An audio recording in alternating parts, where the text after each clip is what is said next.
Baik, hari ini kami akan mempresentasikan proyek kami mengenai pemodelan prediksi email phishing. Kami beranggotakan Soraya, Haidar, Nirmala, dan Ricky. Fokus utama kami adalah membangun model yang mampu mengklasifikasikan email apakah aman atau merupakan serangan phishing. Next, latar belakang. Baik, mengapa ini penting? Sejak 2019, serangan email phishing via email meningkat lebih dari 150% setiap tahunnya. Pada tahun 2022 saja tercatat ada 4 juta serangan dan mirisnya 85% kebocoran data disebabkan oleh kesalahan manusia karena tertipu email seperti ini. Dampaknya tidak main-main, kerugian finansial merupakan kerusakan reputasi dan hingga saksi hukum. Next. Ya, tujuan utama kami adalah menciptakan model prediktor email phishing yang mampu mengklasifikasikan email secara otomatis berdasarkan parameter atau fitur-fitur tertentu yang ditentukan dalam teks email. Next. Kami menggunakan dataset yang dikombinasikan oleh Ethan Sartely. Data email legitimate diambil dari Elon Email Dataset, sedangkan data phishing diambil dari email phishing email detection dataset oleh CyberCop yang berisi konten email phishing. Next.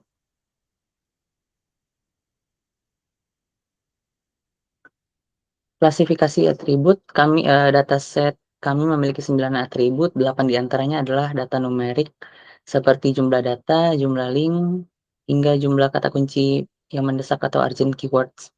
Atribut yang terakhir adalah label sebagai target binary kami, ya 0 untuk email legal dan 1 untuk email phishing.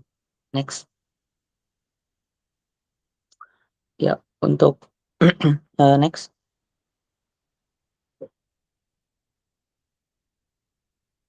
Ya, secara unvariate univariate, kami menemukan bahwa sebagian besar email memiliki jumlah kata yang sedikit, mayoritas email juga uh,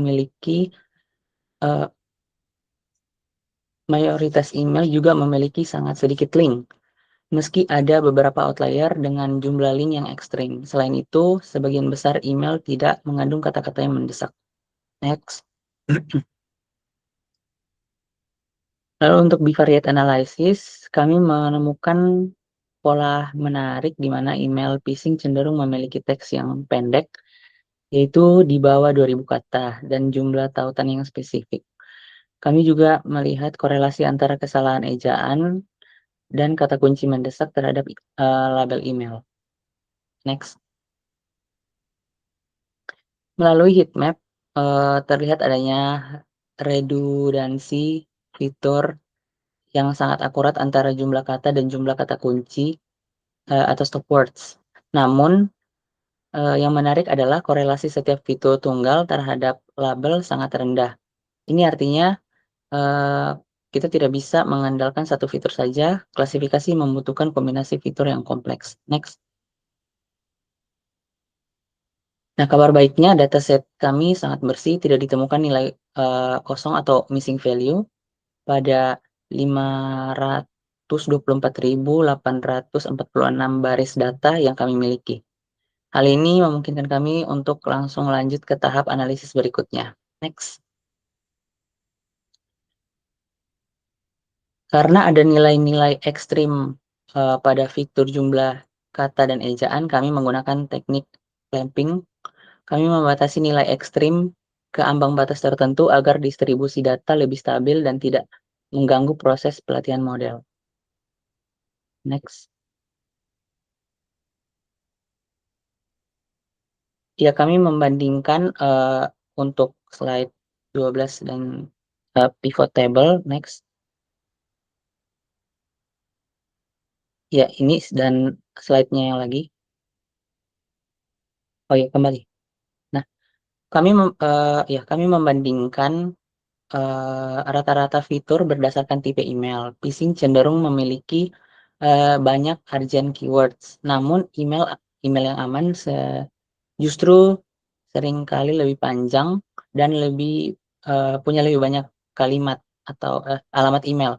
Mungkin karena merupakan trik percakapan panjang atau email teknis. Jadi kesimpulannya, eee, adalah fitur individual tidak cukup kuat untuk membedakan keduanya secara linear. Next, oleh Soraya. Lanjutkan. Next kita ada bagian data preparation. Nah, data preparation ini itu intinya di mana kita kita punya data mentah nih, dan data mentah ini sering berantakan dan juga intinya nggak siap untuk dijadikan untuk modeling. Jadi oleh karena itu kita melakukan data preparation. Intinya data preparation itu untuk membantu membersihkan, transformasi, nyusun agar data ini dapat lebih insightful saat dilakukan untuk pemodelannya itu sendiri. Nah, di sini ada dua data preparation, yaitu ada feature creation dan juga feature encoding.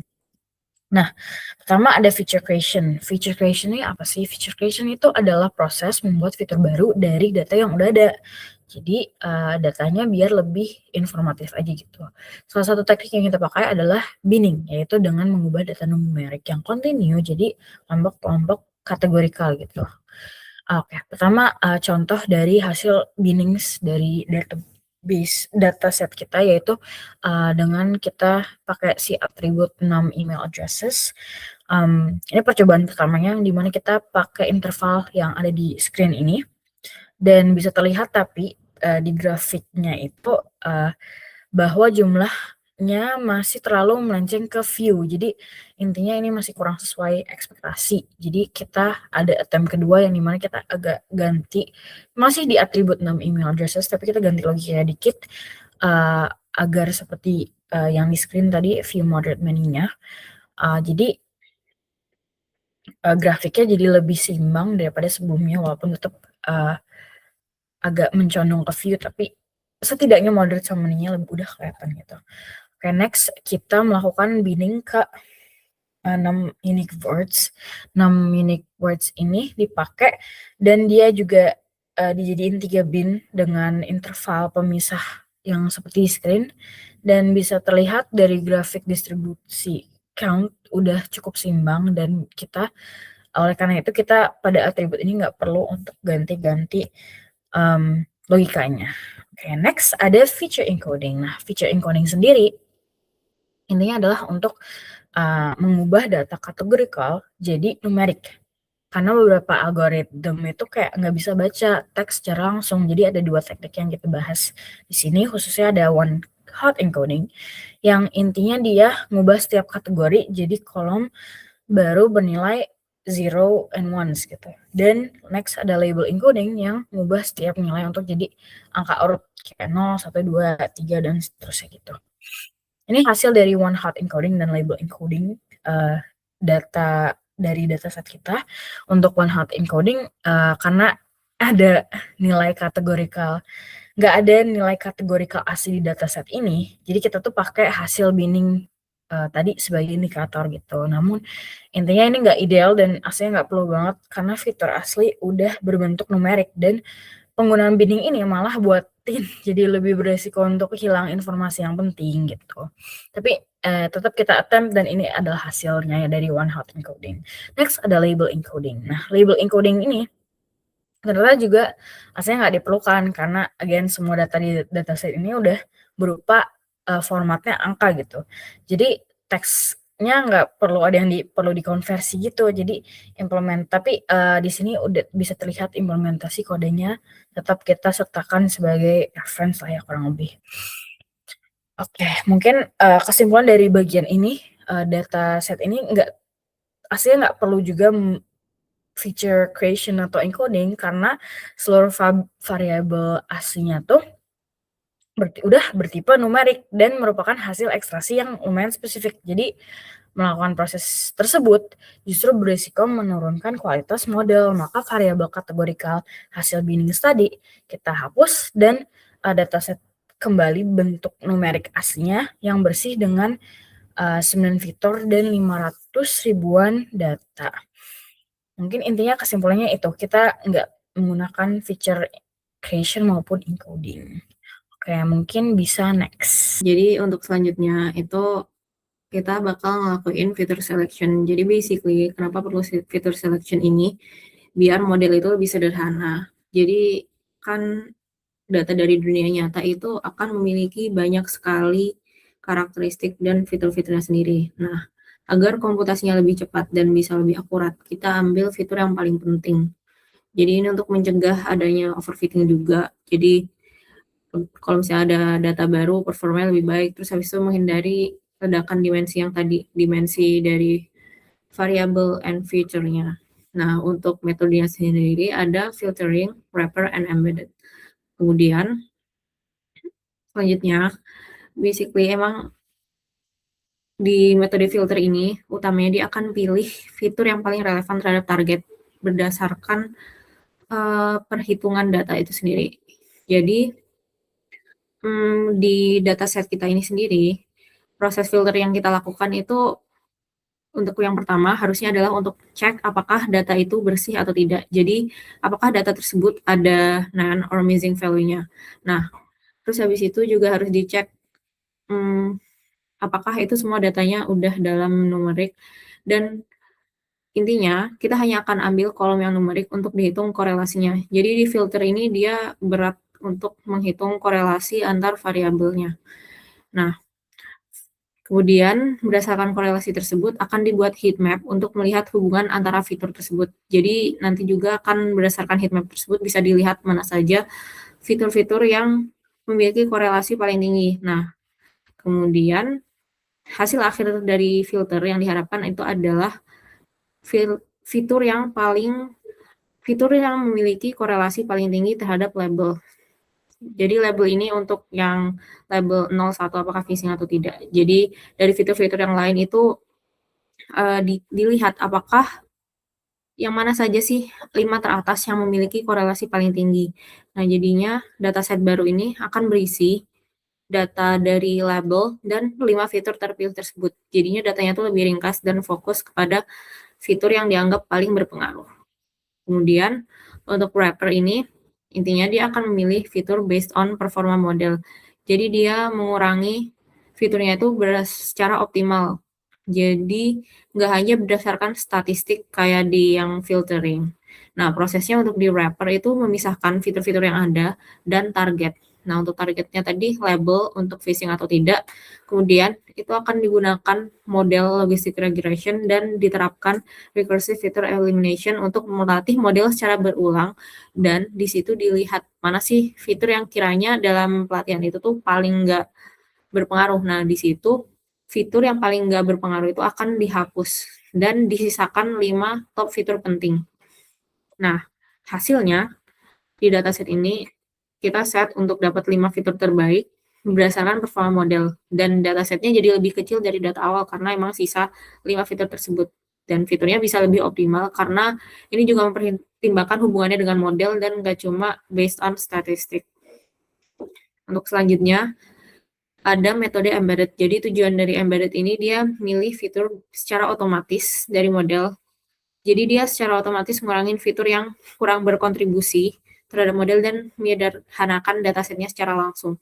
Nah, prosesnya dari embedded ini, tadi kalau misalnya di wrapper itu menggunakan logistic regression, di embedded digunakan model random forest. Jadi untuk model yang lebih kompleks tuh biasanya emang lebih pakai ke embedded karena ada model random forest-nya. Nah, di proses embedded selanjutnya itu ada menghitung fitur importance berdasarkan model, dan dia akan mengurutkan fitur-fitur tersebut berdasarkan kepentingannya. Lalu ini value-nya bisa di-adjust, dia untuk di kelompok kita akan menghapus fitur yang importance-nya kurang dari 0,01. Nah, untuk hasilnya itu fitur yang kontribusinya paling kecil akan dihapus. Jadinya seperti metode yang lain, datasetnya akan berkurang jumlahnya karena hanya bersisa pada fitur-fitur yang penting. Untuk selanjutnya, jadi secara keseluruhan nih 3 metode ini digunakan untuk memilih fitur yang relevan dengan pendekatan yang berbeda. Jadi kalau filter itu tadi based on statistik, terus wrapper performa model, terus embedded tuh langsung dari proses trainingnya model sendiri tersebut. Cuma di model data yang kita gunakan itu sebenarnya ini datanya udah clean banget. Jadi proses untuk filtering fitur tersebut tuh datanya nggak terlihat terlalu signifikan karena memang informasi yang didapatkan sudah rapi dari awal dan tidak terlalu banyak noise. Jadi sudah intinya proses filtering embedded dan filter wrapper and embedded yang kita lakukan tuh tidak terlalu berpengaruh terhadap model di akhir karena datanya memang sudah curated dari awal oleh dari Kaggle-nya. Oke. Kemudian untuk regression selanjutnya, jadi kita mulai untuk bikin modelnya sendiri. Nah, awalnya kita milih untuk melakukan regression modeling. Jadi sebelumnya memang yang awal perlu dilakukan itu feature selection dengan filtering. Yang ini tadi sudah di-mention juga kalau misalnya sebenarnya filtering ini nggak terlalu relevan di dataset ini, cuma kita mau coba lihat aja gimana hasilnya kalau misalnya kita pakai regression modeling ini dengan filtering. Nah, kemudian dilakukan data pre-processing dan kebetulan juga untuk data yang kita dapatkan udah bersih, jadi kita bisa langsung ke regression modeling. Nah, di sini kita pakai k-nearest neighbor regressor yang dilakukan pada data test. Jadi nanti datanya itu dibagi jadi data buat mode training, kemudian untuk data test. Jadi nanti hasil dari training yang ada, hasil dari training itu akan model yang ditrain dengan data untuk training itu akan memprediksi data test. Jadi untuk ngecek akurasinya. Nah, kemudian performanya itu dievaluasi menggunakan matriks statistik kayak R2 dan yang lainnya. Kemudian ini lebih lengkapnya. Jadi untuk filter selection kita menggunakan matriks correlation Pearson. Terus habis itu divisualisasi dengan heatmap. Nah, terus habis itu untuk top 5 featuresnya kita dapat ini. Next, kita lakukan data pre-processing. Jadi intinya dipindah untuk training set and test setnya. Terus habis itu dengan rasio 80-20. Nah, kemudian kita langsung lakukan modeling kepada data trainingnya. Kita atur dengan tetangga parameternya K sama dengan 5. Kemudian, ya intinya langsung diujikan ke data yang test set ini tadi. Nah, untuk evaluasinya, kita bisa lihat kalau misalnya ini tuh hasilnya jelek. Jadi R squared-nya tuh negatif dan nilai errornya tuh kecil. Ini artinya apa? Jadi nilai R squared-nya yang jelek negatif ini tuh modelnya tuh jelek. Jadi dia bahkan lebih jelek dari baseline. Nah, nilai error kecil ini juga karena skala datanya yang tadi berkurang akibat fitur-fiturnya itu membuat nilai errornya kecil. Jadi bukan karena performa modelnya bagus. Intinya karena R squared-nya negatif juga, ini tuh modelnya gagal untuk menangkap hubungan fitur-fitur yang ada. Karena tadi sebelumnya udah di-mention kalau misalnya filtering itu nggak efektif di sini. Dan karena ini juga metode udah emang nggak perlu difilter lagi dan metodenya sebenarnya kurang baik untuk klasifikasi email karena ini berbeda. Intinya model yang ada ini tuh mengalami underfitting. Jadi fiturnya dipakai itu kurang kuat untuk prediksi. Jadi untuk next-nya itu perlu dilakukan, coba kita cek dulu tuning hyperparameter dan bandingkan kalau misalnya kita pakai classification instead of this model.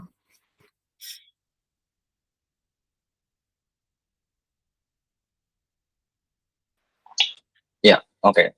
Untuk selanjutnya, misalnya kita ingin memperbaiki performa dari model ini. Jadi kita akan menggunakan namanya hyperparameter tuning. Jadi itu kita mencari kombinasi nilai parameter yang terbaik sehingga model mesin performanya maksimal menggunakan grid search CV. Jadi menggunakan semua parameter yang grid sehingga untuk terus kemudian setiap parameter tersebut kita tes dengan terus kemudian mengambil dengan hasil yang terbaik.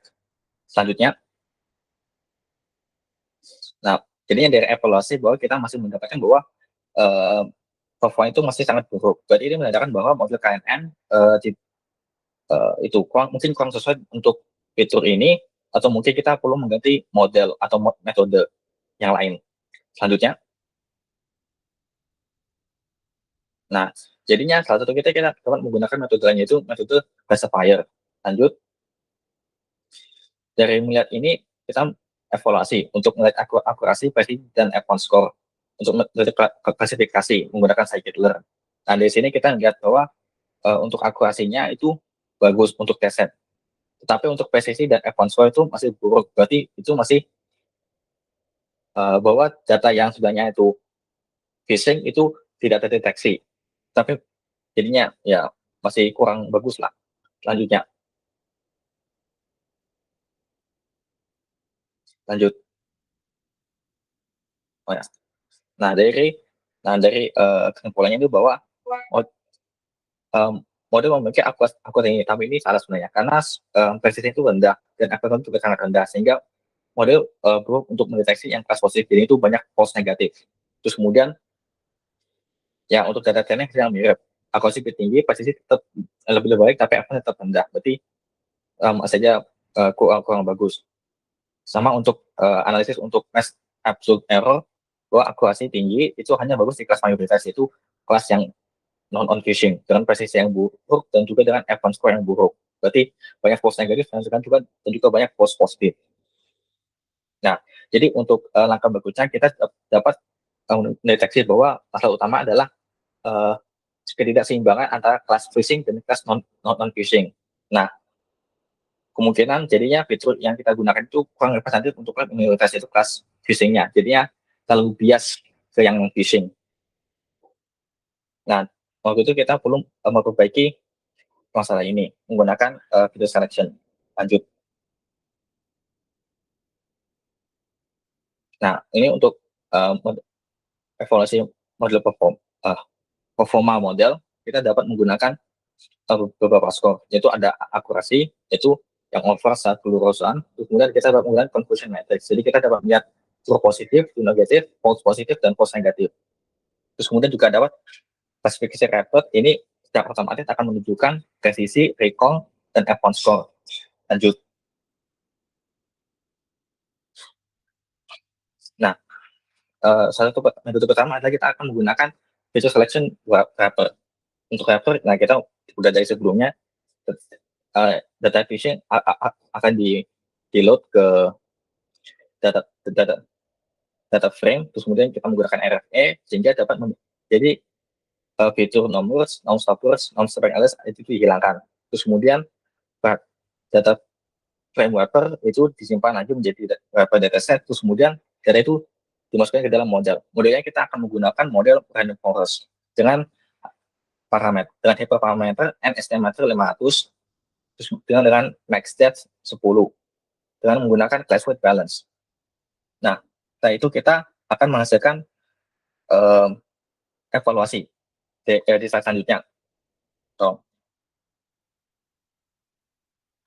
nah, dari ini kita dapat melihat bahwa untuk yang bagian hasil phishing yang di bagian bawah, bahwa mayoritas yang email phishing itu sebenarnya tidak terdeteksi, sehingga kita dapat melihatkan bahwa presisinya itu rendah. Untuk yang satu itu 0,02. Ya, kita dapat akurasi yang dapat itu bahwa 39 email phishing itu tidak terdeteksi, sedangkan banyak dari email yang tidak phishing dideteksi sebagai email phishing. Jadi ini masih kurang bagus lah bentuknya. Lanjut. Terus kemudian ini kemudian dihitung. Jadi itu phishing email itu dinaikkan lah beratnya. Jadi sehingganya email phishing yang terdeteksi itu semakin tinggi. Tapi sebagai efek sampingnya, semakin baik juga pula email yang bukan phishing juga disebut sebagai phishing. Jadinya oleh karena ini false positive itu naik drastis. Jadi 46.000 dari yang sebelumnya 35.000. Nah, lanjutnya, nah dari ini kita bisa melihat bahwa kuda model itu masih sangat terganggu oleh dataset yang tidak seimbang. Jadi sehingga banyak false alarm untuk email yang bukan phishing, dan juga yang kayaan salah, yaitu tidak dapat mendeteksi banyak sekali email phishing. Nah, jadi untuk angka selanjutnya, teknik selanjutnya kita dapat handling email deteksi itu bisa menggunakan oversampling, yaitu kita dapat memperbanyak kelas minoritasnya, yaitu phishingnya diperbanyak secara artificial, terus kemudian kita dapat undersampling, jadinya yang data non phishing kita hapus berapa, dan seterusnya. Lanjut, selanjutnya kita juga menggunakan yang metode selection embedded. Lanjut. Nah, untuk embedded juga sama kayak mirip lah. Jadi kita selection embedded menggunakan lasso regression. The features, numbers, unique words, sama stop words itu disimpan tetap, tapi yang masih ada seleksi. Kemudian kita menggunakan random forest classifier dengan rasio 80-20 dengan yang sama, N910, 10, dan threshold balance. Selanjutnya, kita menggunakan evaluasi. Lanjut. Nah, dari evaluasi kita dapat melihat bahwa ini bagus untuk mengidentifikasi bahwa banyak yang non-phishing itu tidak kena sebagai phishing. Tapi masalahnya, sebagian besar dari yang phishing itu sebenarnya tidak terdeteksi. Yaitu 1007 email phishing tidak terdeteksi oleh model ini. Ya, 1007. Lanjut. Nah, sekarang setelah dituning, model menjadi mampu untuk lebih mendeteksi lah email phishing dengan presisi yang lebih, dengan recall yang lebih tinggi. Tapi masalahnya untuk yang phishing juga efek samping seperti yang sama sebelumnya, yaitu naik lagi dari yang sebelumnya 3.000 menjadi 21.000. Lanjut. Dari kesimpulannya itu bahwa kedua model untuk yang baik embedded dan menggunakan wrapper itu mendapatkan nilai yang kurang bagus karena banyak yang karena data itu tidak seimbang, terlalu banyak dan phishing dengan terlalu sedikit yang phishing. Jadinya model gagal untuk mendeteksi sebagian besar email phishing. Terus kemudian, tapi ya untuk non phishing juga dapat, mereka sebagian besar bisa lah untuk mendeteksinya. Tapi karena itu terlalu banyak yang non phishing. Terus kemudian model yang kedua berbagai deteksi phishing, tapi sebagai efek samping untuk kedua model semakin banyak juga nilai false positive, sehingga ya jadi sebetulnya sama. Jadinya sebagai hasilnya bahwa kedua model sebenarnya kurang praktis lah untuk aplikasi dunia nyata. Jadinya ada semacam timbal balik antara mendeteksi dan juga untuk tidak terlalu mendeteksi. Jadi ada sensitivitas lah yang perlu dipertimbangkan ketika membuat model. Teknik-teknik untuk handle data yang tidak seimbang bisa oversampling, yaitu dengan memperbanyak kelas-kelas minoritas, undersampling dengan memperkecil kelas mayoritas, dan juga ada consistent leveling. Jadi itu data-data tertentu kita berikan berat yang lebih tinggi daripada yang lain. Jadi ada evaluasi yang bagus juga diperlukan. Jadinya ya semua ini perlu lah untuk membuat model deteksi phishing yang lebih baik di masa depan. Lanjut. Nah, untuk perbandingannya antara metode selection wrapper dan embedded, untuk embedded yang menggunakan lasso regression itu akurasi yang lebih tinggi 96% dibanding dengan performance dengan yang paling tinggi 66%. Untuk sensitivitasnya, wrapper method lebih efektif untuk mendeteksi phishing dengan 0,83 daripada yang embedded. Positif, yang wrapper mendeteksi yang lebih baik phishing, tapi menggunakan banyak sekali false positif, sehingga ya jadi terlalu banyak lah phishing yang spesifikasi sebagai phishing. Terus kemudian kedua model ini juga dapat ditipu pada metrik evaluasi karena keduanya memiliki waktu yang tinggi, tapi karena ini disebabkan oleh dataset yang tidak seimbang, sehingga bahwa dilihat bahwa recall-nya dan presisinya itu juga cukup rendah lah kalau kita lihat. Terus kemudian praktikalitas belum selesai. Untuk praktikalitas semuanya belum siap lah untuk digunakan dalam dunia nyata.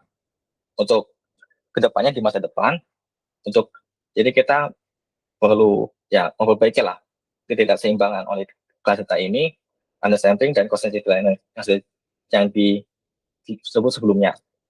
Untuk sebutnya ada kita beberapa referensi yang dari lanjut. Nah, ada beberapa referensi untuk ini yang dari buat pengenalan, ada yang ada beberapa lah. Nah, sekian dari kami.